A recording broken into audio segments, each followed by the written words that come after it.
اب دیکھا جائے اس وقت ہمارے بادشاہوں نے، ہمارے حکمرانوں نے اپنی عیاشی کے جتنے قرضے لیے ہیں وہ قرضے کم ہیں اور اس پر چڑھا ہوا سود زیادہ ہے۔ یہ جملہ میں نے بالکل حواس اور حواس کے ساتھ استعمال کیا کہ حکمرانوں نے اپنی عیاشی کے لیے، اگر یہ قرضے میرا اور آپ کے لیے لیے ہوئے ہوتے آج میرا ملک ڈوب نہ رہا ہوگا، ملک پر لگا ہوا ہوگا یہ پیسہ۔ آج 80% ملک کا حصہ زیر آب ہے، پانی کے نیچے ہے۔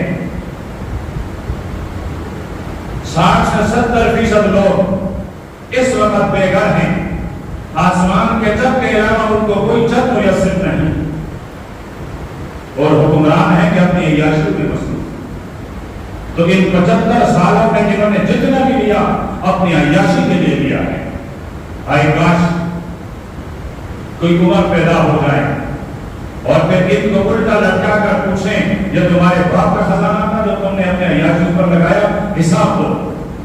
لیکن کاش کوئی عمر پیدا ہو جائے۔ یہ ہماری آرمان ہیں اور ان آرمان کو لے کر شاید ہم قبر تک پہنچیں گے۔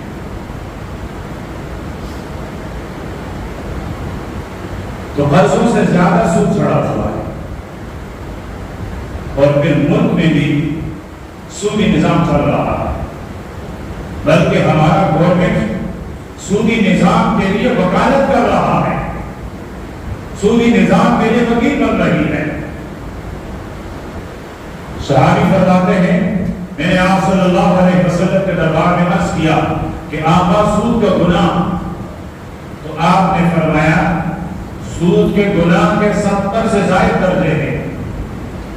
عربی میں 70 کا لفظ 70 کا لفظ کثرت کے لیے استعمال ہوتا ہے، بہت سارے درجات ہیں سود کے گناہ کا، لیکن فرمایا ان میں سب سے کم ترین درجہ کہ کوئی آدمی اپنی ماں کے ساتھ نکاح کر لے، کوئی اپنی ماں کے ساتھ نکاح کر لے، ہو جاتا ہے ماں کے ساتھ نکاح۔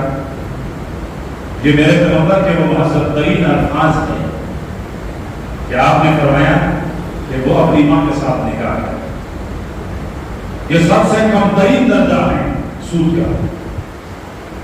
اب 70 درجے تو اس سے زیادہ ہیں، وہ گناہ کتنا بڑا ہوگا۔